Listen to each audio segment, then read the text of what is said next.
बोलिए शंकर भगवान की जय। आप सभी को माघ मास की हार्दिक शुभकामनाएं। अब श्री व्यास जी महाराज सुत जी महाराज को माघ मास का तीसरा अध्याय सुनाते हैं।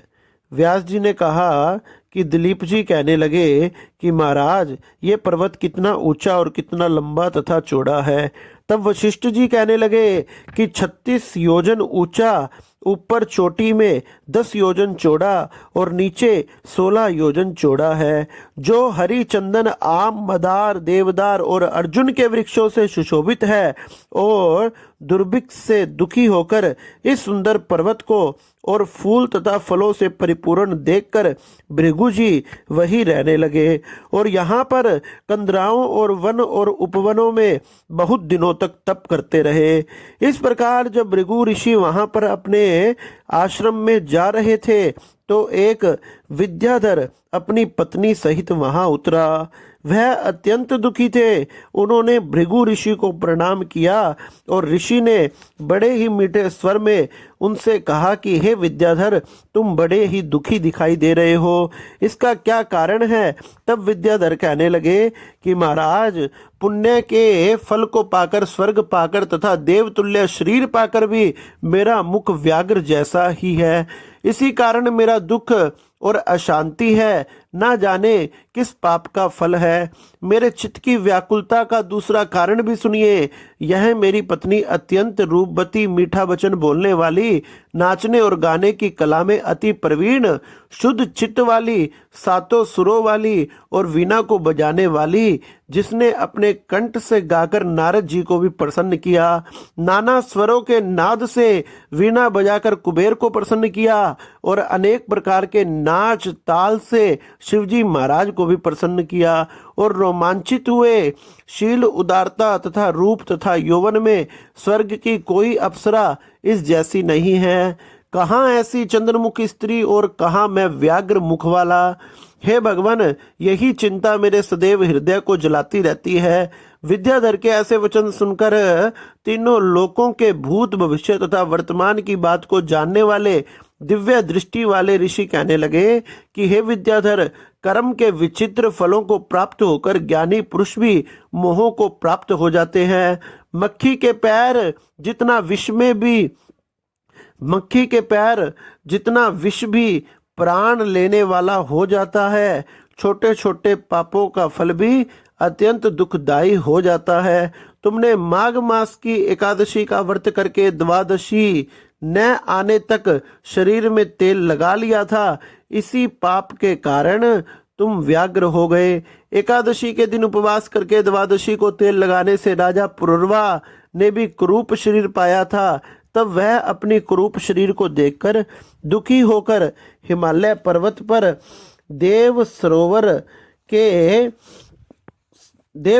के किनारे सदा वास करने लगा था तथा प्रतिपूर्वक शुद्ध स्नान पर कुशा के आसन बैठकर भगवान कमल नेत्र, शंख चक्र गदा पद्म को धारण करने वाले, पीतांबर पहने हुए, वनमाला धारण करने वाले विष्णु का चिंतन करते राजा पुरुरवा 3 मास तक निराहार रहकर भगवान का चिंतन किया।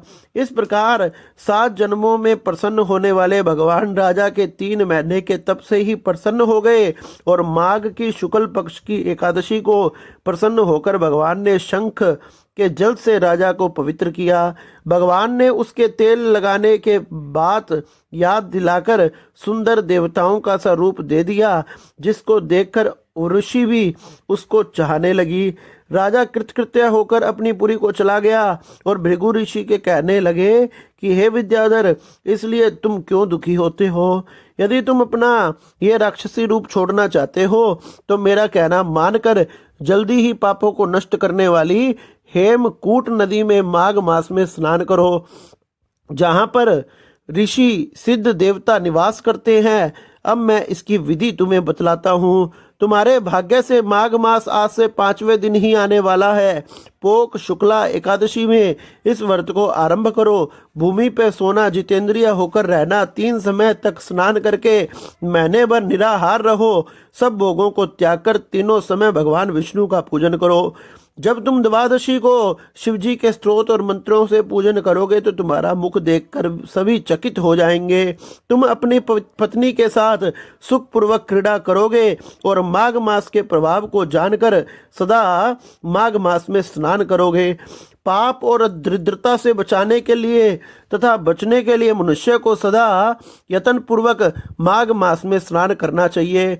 स्नान करने वाला इस लोक तथा परलोक में सदा सुख पाता है। और वशिष्ठ जी कहते हैं कि हे दलीप, भृगु जी के ये वचन सुनकर वह विद्याधर अपनी स्त्री सहित उसी स्थान पर पर्वत के झरने में माघ मास का स्नान करता रहा और उसके प्रभाव से उसका मुख देवताओं के समान हो गया। अरे वो व्याघ्र दिखने वाला विद्याधर देवताओं के समान रूपवान तथा सुंदर हो गया इस माघ मास के प्रभाव से, तथा उसका मुख बड़ा सुंदर हुआ।